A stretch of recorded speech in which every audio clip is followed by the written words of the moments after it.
O ito pa, sitwasyon sa Kamara. More or less malapit na sa plus-minus 10 na nagsasabi na grabe ang sentimento ng kanilang mga constituents sa kanilang mga distrito, all-out support. So yung iba think twice na kung itutuloy ba nila yung pagsuporta o hindi sila susuporta sa impeachment. But I heard this kasi nasa session hall ako at saka nung Lunes pumunta ako sa Dodge. So nagpagkwentuhan ako sa mga congressman. Malakas yung kwento na yung NPC, Nationalist People's Coalition, nag-meeting daw last week, parang Thursday. At napag-usapan nila, majority daw ayaw nang sumuporta doon sa impeachment. Ayaw nang sumuporta. Yung mga kasi, siyempre, alam mo naman, pera-pera ang impeachment Siguro, ubus na pera nila, ayaw na nila sumuporta. Pera-pera lang naman yung impeachment. Ikinuwento ni Vice President Sara Duterte yung timeline of events kung paano po nabuo yung impeachment, no? At nasabi niya na ilang beses siyang dumalo sa mga pagdinig sa Kamara, pero pag nandun siya, hindi naman siya tinatanong kaugnay sa issue. Kaya marapat niyang sinagot yung mga issue na yun at naka-timeline pa. Gaano kahalaga kong na may ganyong platform ang Vice President na hindi hostile na ipapaliwanag niya yung kanyang panig on national TV? Well, if you will notice from the start, since simula ng mga quantum, it's really designed to demolish the Vice President. Kita mo yung demolition job, grabe. Grabe yung kanilang media campaign sa mainstream media, sa social media. Hindi pa nga lumalabas yung mga responses, hindi pa lumalabas yung formal reply, yung formal investigation, katakot-takot na accusations doon sa iba-ibang hearings sa Committee on Appropriations, pagdating sa Quadcom. Ang dami ng accusations doon, no? So, and these are mere accusations, insinuations, innuendos. Walang proof. Walang final judgment, walang concrete evidence of a crime made, for conjectures. So, where does this go? Elimination of a very strong candidate in 2028. We see the Vice President here. She has the highest number of votes in the last 2022 elections, even higher than the votes of the President of the Republic. The President only got 31 million votes. The Vice President Sara got 32 million votes. So makita natin yung credibility niya, yung mandate niya sa taong bayan, mas mataas. At saka hindi lang yan, nakikita natin yung kanyang trust and approval ratings na pinakamataas siya, trust and approval ratings sa lahat ng public officials. And you are going to impeach somebody who has a very, very high trust and approval ratings, even higher than the President, higher than the Senate President, higher than the Speaker of the House or Chief Justice. So pinakamataas talaga si Vice President Sara Duterte in terms of approval at trust rating. Hindi lang yan. Lahat ng surveys na lumalabas para 2028, even though this early, lumalabas na siya ang frontrunner, siya ang top notcher. Kaya makikita mo talaga na demolition job itong ginagawa. Wala silang pwedeng mailabas na kalaban na malakas for 2028. So, demolish na. So, they try to remove her by impeachment. Kasi ang plano talaga, makikita mo na gusto nila i-disqualify siya para hindi na siya eligible to run for public office, particularly in 2028. But sa tingin ko, MJ, kahit saan ka pupunta ngayon, yung taong bayan is very much aware. Thank you very much for SMNI. Maraming salamat sa mga social media activists natin, yung mga vloggers na lumalabas palagi at sinasabi yung totoo, no? Nakikita natin yung taong bayan nagsasalita na talaga ngayon, nakikita nila yung nangyayari, nakikita nila yung ginagawa kahit hindi pinipick up ng bayaran media.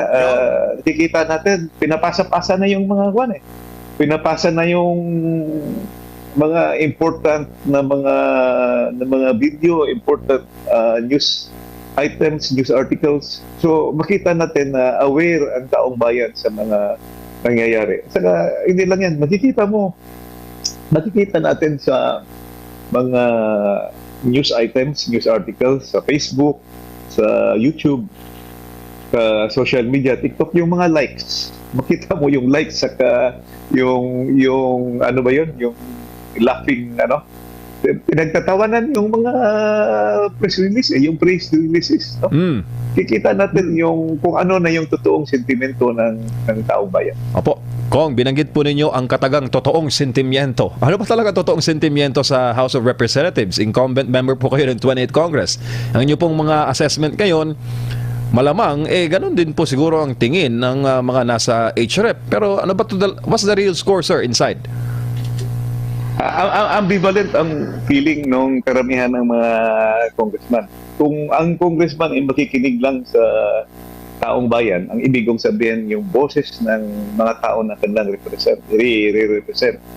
So I urge the members of the House, kahit yung mga senador natin, during the break, meron kaming tinatawag na Lenten break March to May pa ang balik namin. Consult your constituents. Makikita natin na yung mga constituents, ang approval ratings ni Vice President mataas talaga. Hindi sila naniniwala dito sa mga accusation. And remember, she has 32 million votes. We or you cannot disenfranchise. So maganda yung sinasabi ni Representative Ungab dito no, na yung mga kababayan natin talagang nagiging aktibo, hindi lamang sa social media. Kaya wag tayong bibitaw. Alam niyo kung bakit? Maniwala kayo sa hindi. Ito hong social media ay malaking parte ng aksyon na gagawin ng mga congressman natin. Kaya nga ngayon, 'di ba, sinasabi nga ni Congressman Ungab, yung likes, heart, laughing, napapansin niya ng mga congressman natin. At tandaan ninyo, itong mga congressman, kung bakit sila bumabaluktot, pagdating na kay VP Sara Duterte, bakit sila nagbabalimbingan, bumabalik sa mga Duterte? Kasi nakikita nila yung mga constituent nila. Kaya malaki yun malaking parte yun ng kanilang decision making. Kasi nakikita nila, itong mga constituent ko hindi naniniwala sa katarantaduhan ng mga kasamahan namin at katarantaduhan namin. Mas mabuti pa sigurong magbago na kami habang maaga kaysa sa mawalan kami ng boto. Remember, iba kasi yung usapan ng midterm. Sa midterm nga, nadali na sila Nasa kanila lahat ng power nun Kanila pa ang COMELEC nun. Iba na usapan pagdating mo ng yung 2028 election, nakasabay ang presidente. Iba na hong usapan yun. Makikinig na talaga ang mga congressman. Kaya marami nang natatakot na congressman na bumanat kay VP Sara Duterte. Then nakikita nila, kayong mga netizens, tayong mga nagkokomento. Alam nyo kung paano ko masasabi na malakas yan? You know how? Sila mismo nag-hire ng mga trolls just to have positive comments sa kanila at bashing sa mga kalaban. But again, these trolls have many accounts. Ibig sabihin, hindi sila makaka-persuade ng boto. Sila ay mga lamang. Hindi sila makakagawa ng boto dahil sa isang account. Sa isang tao, mga 20 na account. Kahit pa 100 yung account nila O sige, marami nga nagko-komento pero tinatalo pa rin sila ng mga tunay na accounts. Ilan po ang mga accounts na yun? Kaya tayo mga OFW, yung mga OFW natin mga kababayan, malaking bagay yung mga pagko-comment ninyo, pag-share ninyo ng mga video. Kaya huwag kayong bibitaw lalong-lalo na sa banateros na nakapokus lang sa issue. Kasi yan na po ang usapan namin. Focus tayo sa issue. Huwag na tayo makikisali sa mga gulo ng ilang mga vlogger. Tayo, focus tayo sa issue, sa lipunan. Yan ang ating gagawin. Kaya kayo ay kapit lang dito sa Banateros. Para sa bayan ang ginagawa namin eh. Para sa bayan talaga. Kaya maasahan ninyo na mailalabas namin ang lahat ng dapat ilabas. Kaya nga kami nagpapasalamat din sa mga nagtitiwala katulad ni Vice President Sara Duterte na talagang nagbibigay ng exclusive doon sa mga Marines. Sa dami-dami ng gustong mag-interview sa kanila. Sinubukan nila magpa-interview sa isang bayarang media. Lumabas ba yung gusto nilang may hatid na mensahe sa publiko? Hindi. Sa Banateros, lumabas. Again, because wala tayong personal interest. Kami po para sa bayan lang. Para sa bayan lang talaga ang natin. Kasi alam mo, eto nga, recently lang, merong, para lang sa kaalaman ninyo. Hindi ko alam kung sinabi na ito ni Jack, pero may bago na naman siyang kaso ngayon. At matindi yung kaso niya, ha? Talaga nga namang ididiin siya. Kasi nga naman, eto si Jack, kupal din eh. Pag bumanat, Banateros talaga eh. Yeah? Pag bumanat talagang, tagos hanggang buto. Yung tipong hindi ka makakatulog eh. Yung bang, basta Banateros talaga tatak ni Jack eh. Bagay na bagay talaga sa Banateros eh. Hindi mo man siya maintindihan pag nagsasalita, pero pag nag-post, mukha pa lang bullshit ka na eh. Gago! Yeah? Hindi pa siya maglagay ng caption, nakakabuisit na eh. Lagay mo yung mukha niya. Gago! Talent yan, ha? Hindi, alam mo, bakit ko sinasabi to? Importante yung share ninyo, comment ninyo, pag-like ninyo. Importante yan. Para yung algorithm mapanood. Alam mo, natutuwa ako eh. Ito, walang biro ito. Anta! Ayoko na lang magsalita, baka mapahamak pa yun eh. Maraming government employees, officials, na bumubulong sa akin. Nakala ko nga si Bongbong Marcos. Mahilig bumulong eh. Gago! Bumubulong sa akin. Alam mo sinasabi. Ito mga mga opisyal ito tsaka mga empleyado ng gobyerno. Ano sinasabi na? Banat, tuloy mo lang. Di lang kami makapagsalita, pero tuloy mo lang yung ganyan nyo. Kakatuwa, sabi ko. Seryoso ka ba? Hindi, totoo. Minsan nagugulat ako kasi, alam mo yun, official eh. Biglang, follower mo ako. Pinanonood kita araw-araw. Tuloy mo lang yung banat mo. Parang galoob-loob ko, ganun ba? Yun para sa akin eh.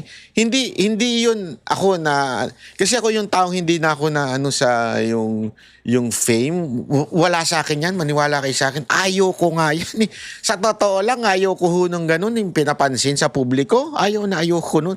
Kasi remember, manager ako ng artist eh. Lumaki ako na nasa background. Lumaki ako hindi nare-recognize. Ayoko nun. At hindi ko, kasi nakikita ko sa mga artist ko na minsan hirap na sa paglabas dahil kaliwat kanan na nakaka-recognize. Hindi yun, kasi yung privacy mo nawawala, parang ganun. Ako pa naman, gusto ko yung privacy ko, yung katahimikan, ganyan. Kaya hindi ako doon. Kaya natutuwa din ako dahil kinakausap ako hindi dahil doon sa, ang pogi mo. Hindi. Sa katunayan niya, sinasabi nila, alam mo, kanina pa kita tinitingnan. Iba yung mukha mo sa sa video tsaka sa personal. Ayaw pa sabihin eh. Ayaw pa sabihin na ang pangit mo sa personal? Nakapilter ka siguro, no? Ayaw pa sabihin. Pero buti na lang hindi yun ang sinasabi nila. Buti ang sinasabi nila, tama ka sa sinasabi mo. Nakikinig kami at napapaliwanag mo ng gusto. Sabi ko, yun naman ang gusto kong marinig. Kaya ganito tong video na to para hindi nakapokus sa muka. Nakapokus dun sa sinasabi natin. Kaya dapat patuloy nyo i-share. Dahil alam nyo, organisado ang korupsyon sa Pilipinas. Hindi ito ang tawag nga nila ay syndicate o sindikato. Hindi iisang tao na pumipitik lang. Hindi. Pag sinabi mo sindikato, diba pag napapanood natin sa pelikula, Lalo na pagka napupunta dun sa mga kartel-kartel, di ba? Sindikato. Kasama yung mga government official, kasama yung head ng kapulisan. Sa akin, wala pa naman akong nakikitang kasama sa yung head ng kapulisan natin dito. Pero makikita mo pa rin talaga na sindikato sila eh. Kasi kontrolado nila yung buong gobyerno. Kami ang boses ng masa, hindi natatakot. Katotohanan lang, di kami nalulunod. Walang bahid ng sismis, lahat ay totoo. Kahit sino ka pa, pag mali ka babanatan ka. Walang pinipili kulay, wala kaming kinikilingan. Basta para sa bayan, kami lalaban. Pagdama palakpakan, pag mali banatan. Di matitinag, di matatakot, para sa bayan tuloy ang sigaw. Sa harap ng kamera, walang halong takot. Mga baluktot, lahat kayo'y tutumba. Ang hustisya at